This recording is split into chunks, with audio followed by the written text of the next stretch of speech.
All right, Dr. Caroline, I'm so excited to have you on today. Welcome to the podcast. Can you just start off telling us a little bit about you, who you are, what you love to do, all that good stuff?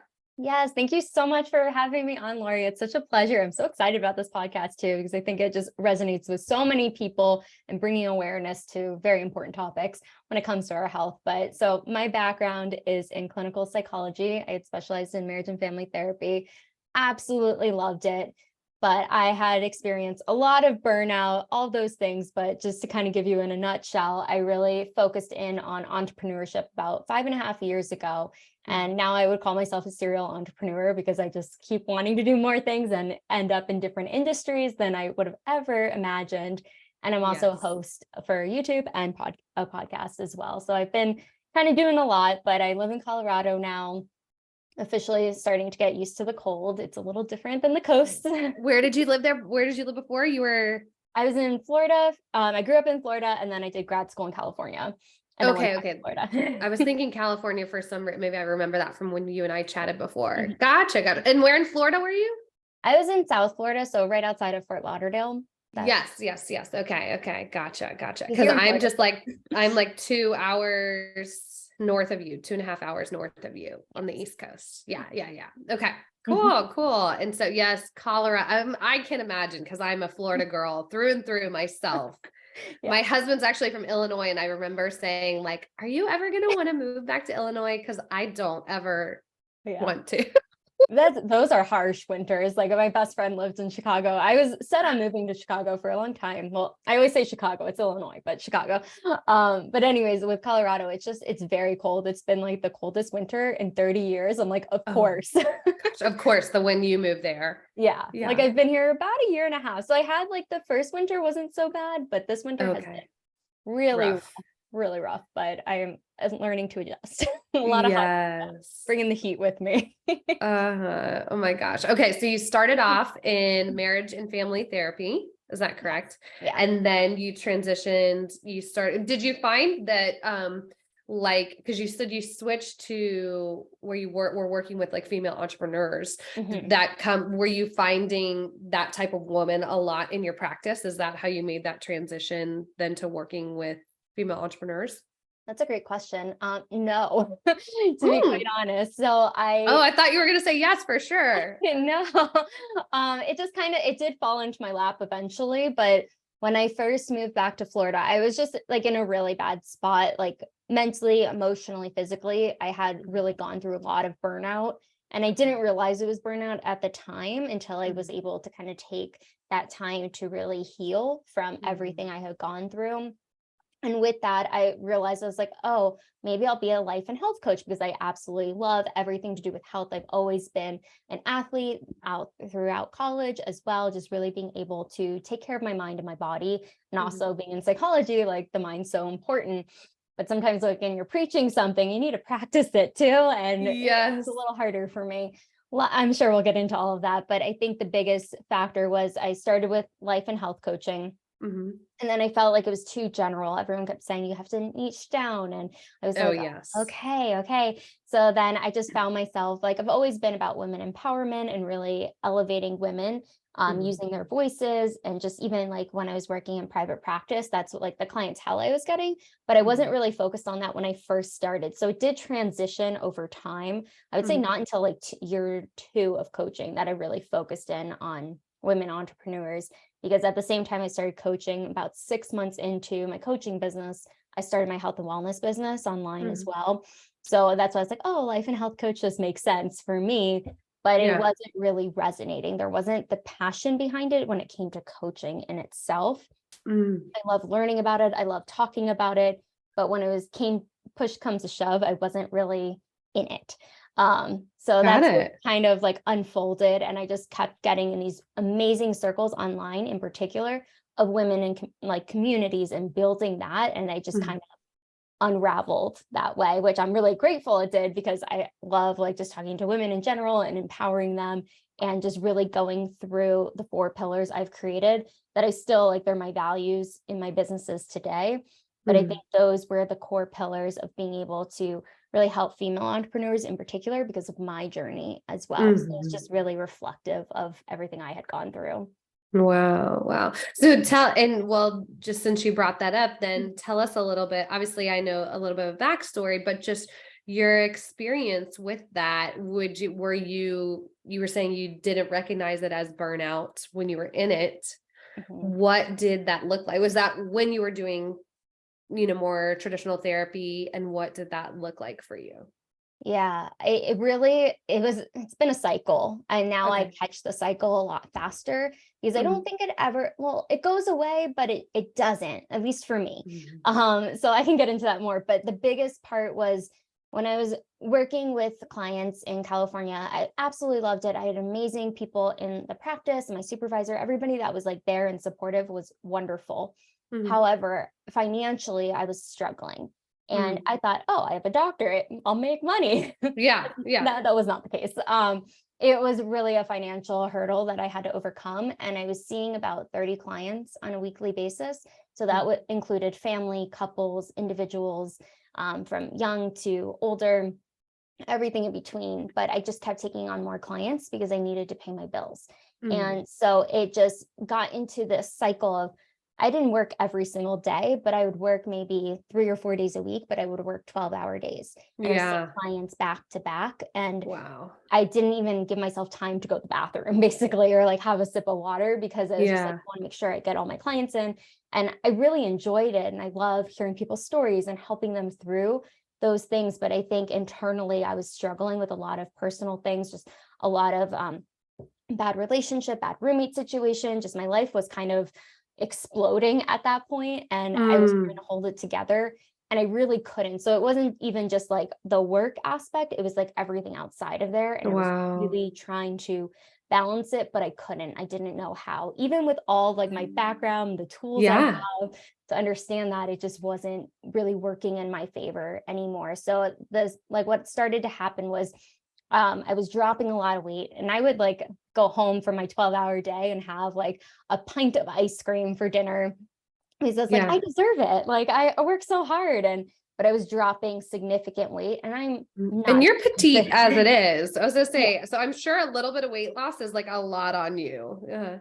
Yeah, I had lost about like 20 pounds. And it was like I was down to like maybe 89 pounds or something. Oh my gosh. Yeah. So it wasn't healthy. But then because of the weight loss, because of all the stress, my hair started to fall out. I was and I didn't realize this until like once I was back in Florida, when I went to the dentist, like my teeth, the back in my molars had cracked because I was so stressed and like clenching my jaw without even realizing. Because a lot of times you don't even realize you're under stress, Yes.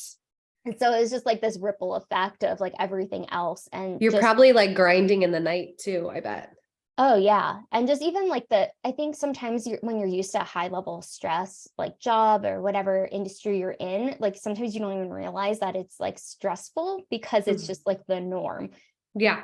It shouldn't be. Yes. It shouldn't be. So that like cycle, I was working like the 12-hour days. And then once I got into the entrepreneurship world, it was like 16-hour days. I was like, well, I just carried over those same traits. I didn't really address the root of it all. And I think that was the biggest issue that I was facing, because it just kept happening because I wasn't addressing what was really going on, which was like understanding those signs and symptoms. Oh my gosh. Yeah. I can relate with, I worked in the ICU, for about 10 or 11 years. And so I can so relate with those hours, and just that. I mean, literally we have life or death situations, and calling people's families saying, you better get down to the hospital because your family member's not, like literally and it's just the norm. That's just our normal, like, oh, the code, get the crash cart, like literally like high stress all the time, but that was normal. Right. So, wow. I love that you're able just to share this story and share, because the other thing that stuck out to me too, is I think when we are in professions where we are the ones helping other people, like for me in the hospital, it's like, you're on this side of the bed, we talk about being on the other side of the bed. Yeah. But when you're in a profession where you are helping other people, you're taking care of other people, and how too, I think there's that vulnerability or that like, I should have it all together. And kind of a thing too, of like, I can't show the chink in my armor, or because I'm the helper. I'm the one who's helping all these people with their problems. So, we're not even aware, or even maybe there can be, I know for me, a fear in that vulnerability of, I don't have it all together. Oh yeah.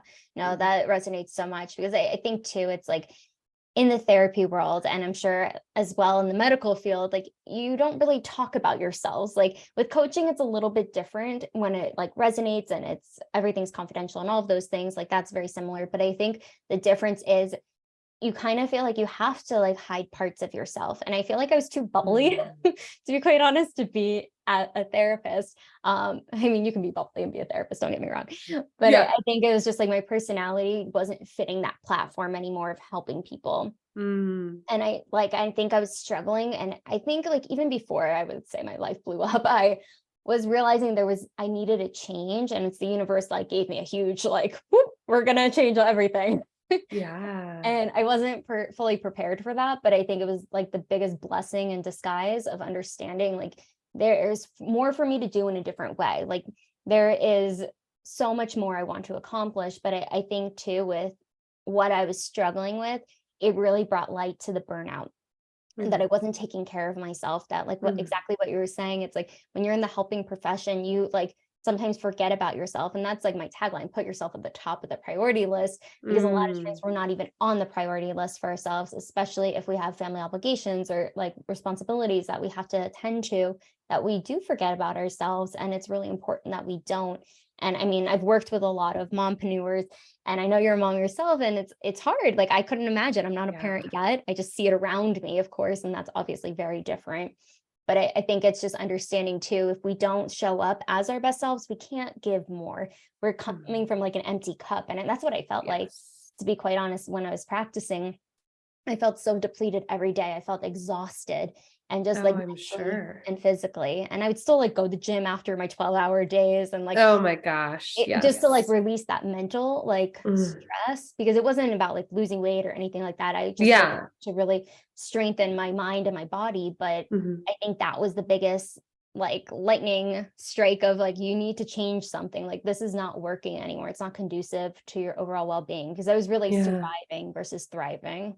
Yes. Oh my gosh. Well, and I'm sure too, of just the nature of the work that you were doing. I mean, I know for me, and I'm not always working with a lot of really emotional things. Like sometimes there's emotional things coming up when I'm working with my clients, but still just one-on-one is a lot of energy for me. Like I've had days where I've just had like 6 clients in a day, 5 or 6 clients in a day. And I'm like, and then I've got to go leave the office and go out there where my kids are. And I'm like, I'm spent, I'm thinking I'm not doing therapy, and I just think of how mentally and emotionally taxing that probably was on you too.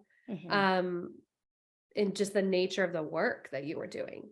Absolutely. And I think, I was always that person growing up that people would come to me with their problems. Like I would be at like a restaurant, people would randomly come up to me, and I'm just like, what's going on? You would like get into a conversation with a random person about their, oh my gosh. All the time. It still happens every once in a while, but I think now I have a couple more boundaries set up. Yeah.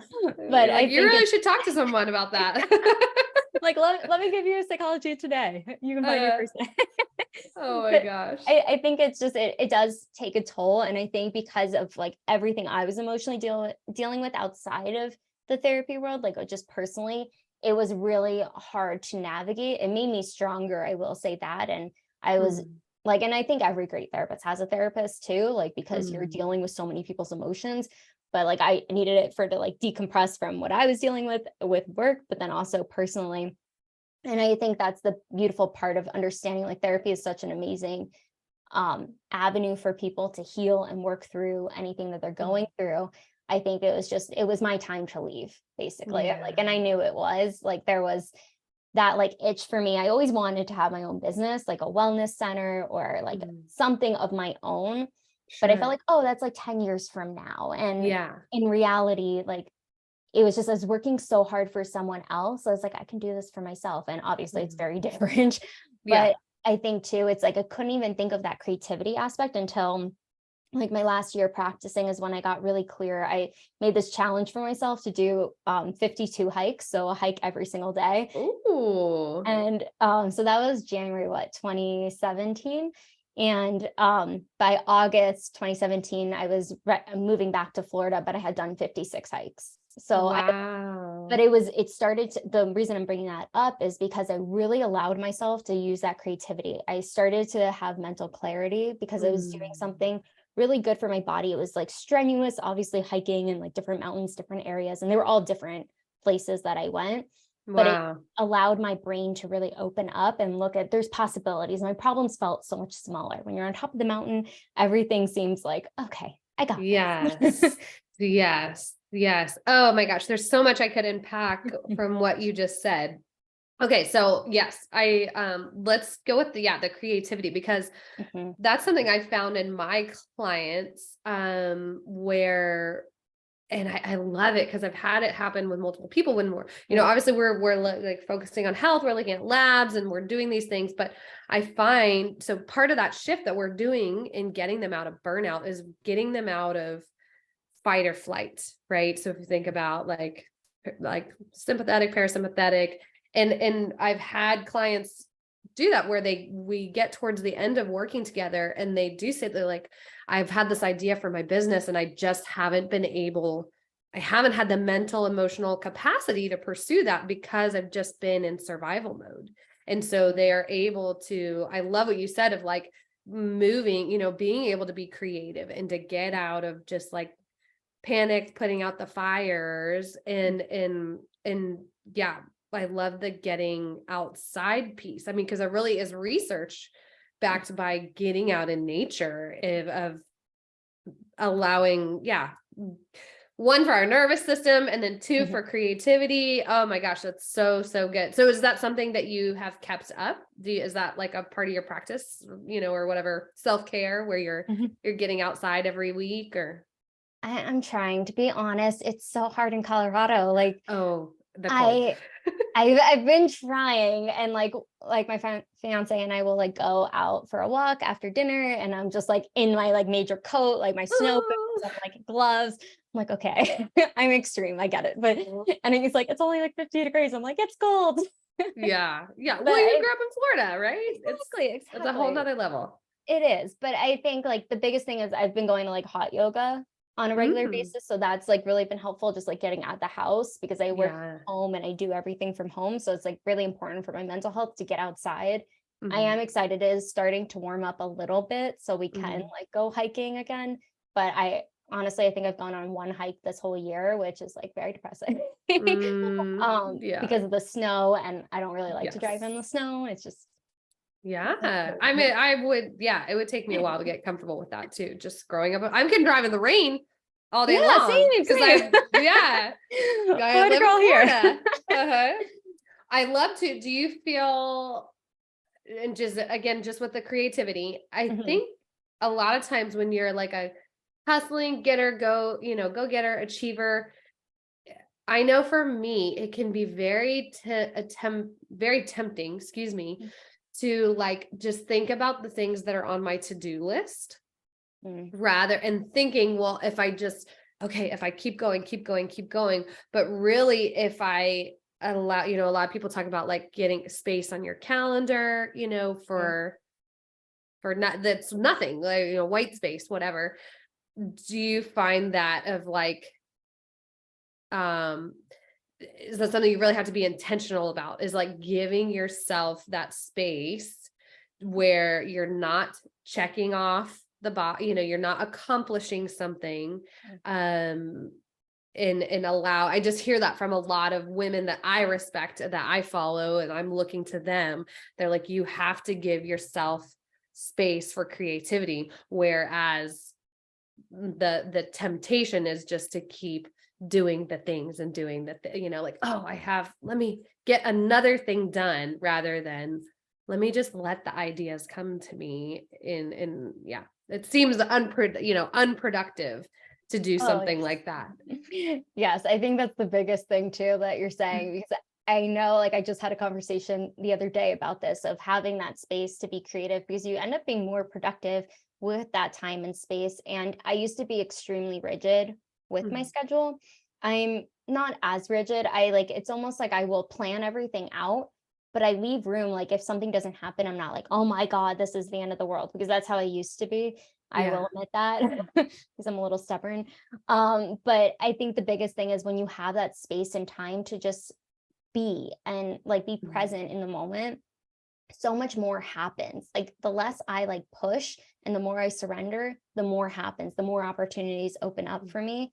And things I didn't even think were like an opportunity start to present themselves, because I just have that space to allow things in. And it seems like crazy, because people are like, well, how do you do that? Like, if you told me this like 7 years ago, I'd be like, what are you talking about? But I think it's just like, allowing. That doesn't make sense. Yeah. It's like, I have to be productive every moment, every time.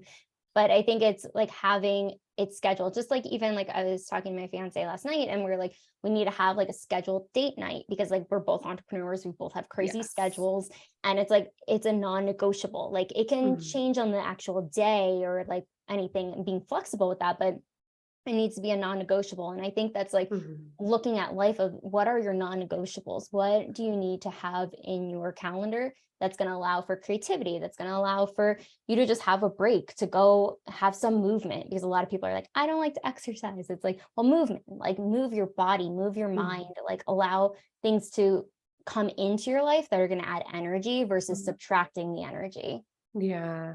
Wow. So good. So good. So there was another question I had before. I'm trying to take notes while we're chatting. So talk about then then you moved to coaching, but then that's different than what you're doing now. And I think it's so interesting. You were saying just like entrepreneurship and getting into opportunities you never thought you'd be in. Can you talk about just how life has transitioned for you from then working as a coach to what you're doing now?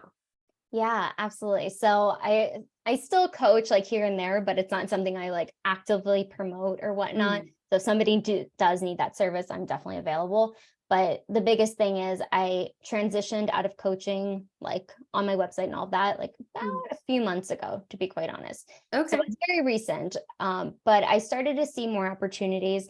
I got into the solar industry about almost a year ago, which is like so different. Everyone's like, what? But I look at it as I'm helping people from the inside out and now their environment. And I think it's really important that we take care of ourselves, but also take care of our homes and like everything that's around us as well. Because that energy, like, I mean, when you walk into the home, you want to feel relaxed. And it's part of that mental aspect, that physical aspect, feeling safe, all of those things. But so with coaching and plus the health business, I started doing I've done a lot of speaking engagements, and now I have done like international speaking engagements, and it's continuing to grow. I have another one coming out next month, a summit that I'm in, but it's been really cool, a really cool journey. And I think it's just building upon all my skill sets.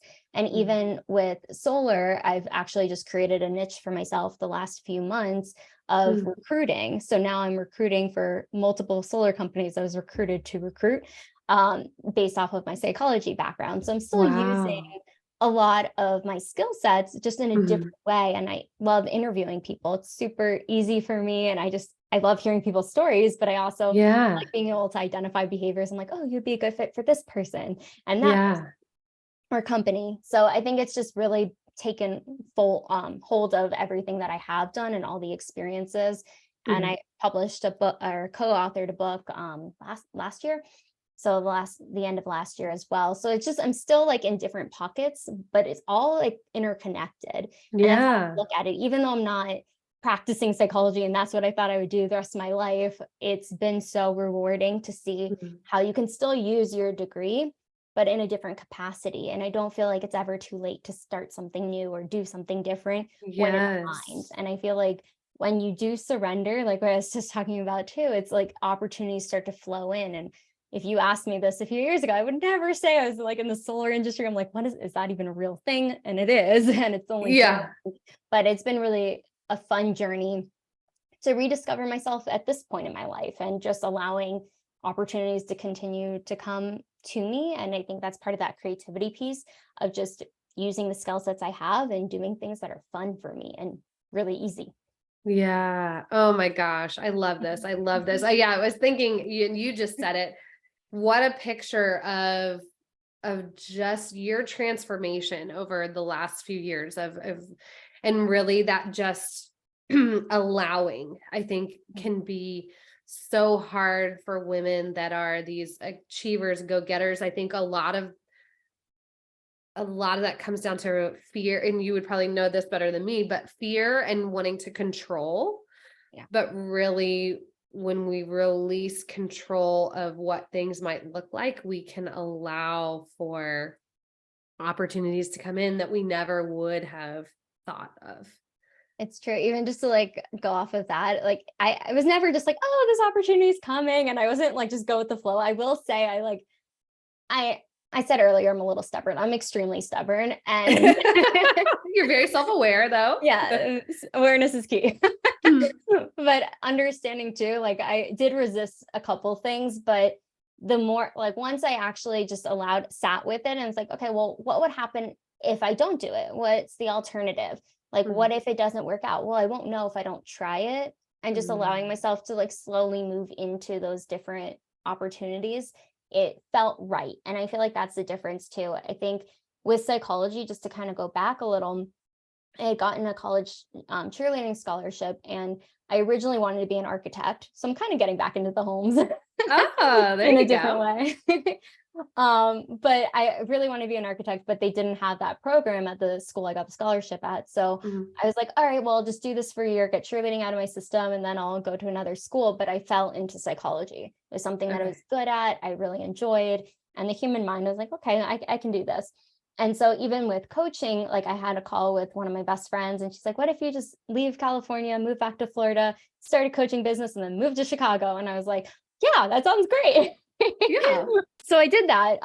But it was never like this passion for any of that. Like I'm good at it. Yes. But it's like following what resonates the most with you, what feels aligned. And I think when we really align with things, it starts to take hold and take hold of everything that you need to do to move forward. And do I love coaching? Yes. Did I love psychology? Yes. But it wasn't something that I lit me up every day. I did it because I was good at it and I enjoyed the people I worked with and I love that aspect. But I think even with solar, I never thought I would really enjoy it, but I truly genuinely love it. And I think it's just, there's so many great benefits to it. But for me, it feels very aligned. It doesn't feel like I'm working or having to work so hard. And that's amazing. Gosh, I think that would be all of us, right? It's you never work a day in your life if you love what you do or something. There's a quote. Yes. Yeah. Would you say, have you read The Big Leap? Yes. Yeah. It's been a while since I've read it. Sorry, a couple times. It's been a while since I've read it. Oh, been a while. Okay. Yeah. Would you say maybe, and I guess I should back up. So Gay Hendricks in that book talks about the biggest thing I got from that is that zone of excellence versus zone of genius. Like you have things you might be good at, but they're not necessarily your zone of genius. Would you say maybe that's kind of been some of your transition of like, okay, you were good, the psychology part, you were good at that, but that wasn't really your zone of genius? Yeah, no, I didn't even think of it like that, but yeah, absolutely. I think it's just, you're told to go to school, get a good job, do all those things. And I did all those things, but internally I still wasn't happy. I wasn't living the life I wanted to. I didn't want to be chained to a desk or feel or a couch, I should say. But I think you can make it whatever you want, and there's no right or wrong way. But I think for me, it's so interesting how things do really show up in your life when you're really aligned with something and understanding too, it doesn't have to be so hard. Because I feel like a lot of things were really hard for me growing up. When it came to school, academics, I was never a straight A student until my doctorate program. But it's crazy how that works.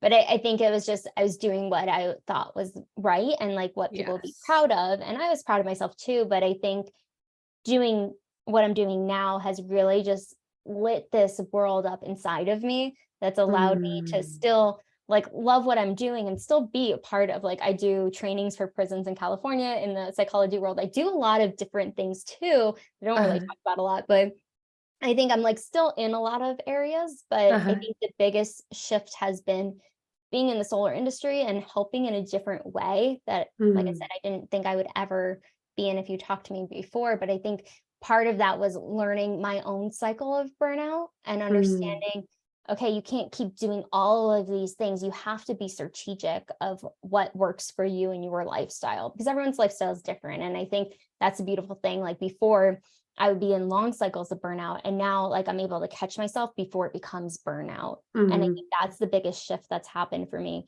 overall to kind of bring it back. Yeah. I was going to say, that's a great like wrap up of like you.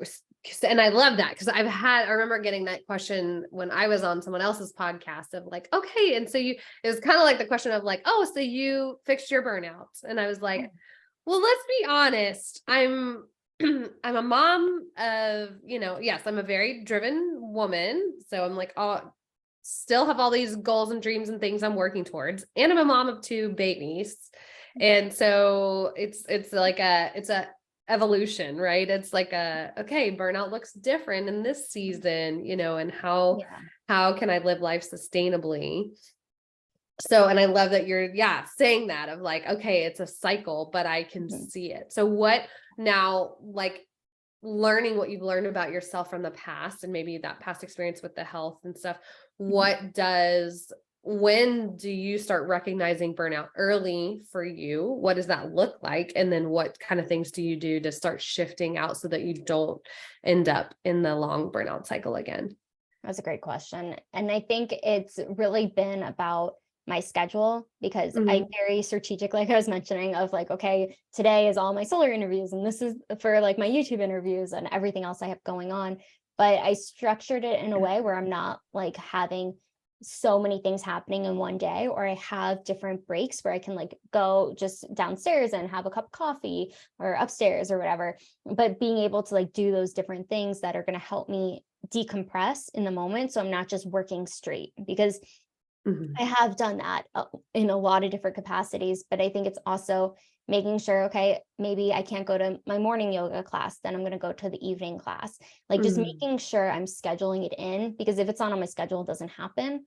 But I will say there is flexibility in that. And that's what I think has really helped me identify and have that break of not getting to that level of burnout. Because when I start to feel myself stressed, I might start getting a headache or just feeling like getting really irritated or just like not feeling my best. And it's like, okay, well, have I drank enough water? Have I drinking enough water? Have I gotten exercise today? Did I sleep well? Like, was my sleep quality sleep, or was I up too late on my phone or watching a movie when I probably maybe needed to go to bed a little bit earlier? I just take inventory. I don't judge it or shame myself, because I used to. I was just like, well, you should be doing this, or you need to be doing this. This is how you get ahead in life. And, but I think having more grace and compassion for myself has really been helpful. But the really like biggest takeaways that I've learned is you need to schedule that time, that downtime. And I can't go straight through the day of like no breaks, but making sure I like schedule in those breaks in between things. And even if I don't need it, like I still have it, and you know, okay, I can take a break. And like just having that, I keep saying flexibility because that's what keeps coming up for me, because I was so rigid before. But I think it's just really understanding what you need. And some people can go for like 10 hours. Great. But be careful. But if you don't have to, then why not? I think, oh man, there's so much we can unpack there, like judgment of taking breaks and taking rest. Yeah. Been there, done that. I try not to do that anymore. Oh man. Yeah. Yes. We could go down another tangent, but I will pause for, just for time's sake. So, okay. So I want to make sure we covered, so just looking at that cycle and identifying burnout. So, okay. So you transitioned out of the coaching pretty much in the last couple months. And so, and you do a lot of things, but one of those things, you've had a YouTube channel and stuff, which you and I have interviewed before. And now you have a podcast, and like, what else are you doing right now that people can follow and check out and see, and connect with you? Yeah, absolutely. Thank you. So still have the YouTube channel. I post 2 different interviews a week. And then on my podcast, I have 3 to 5 interviews a week of different entrepreneurs. So I love that. I just love shining light on others because I feel like so many people are doing so many great things, just like yourself. And I'm usually on Instagram posting about like my wellness as well. So I still have my health business, and then solar tips, just giving people information that's factual versus the information that might not be factual. So you can find me on there. I am slowly learning Twitter. Like I've had it for years, but now I'm like actively. I've never been on Twitter. It's just, I don't know. It's something else. Yeah. But you can find me on TikTok, LinkedIn. I'm everywhere just as Dr. Caroline Iscovitz. Awesome. Wonderful. Tell me about your health business. Yeah, so I work mostly with health professionals of all kinds, and I just implement the wellness solutions into their practices. And then I do have supplementation that I work with individuals, but I do have a private wellness consulting.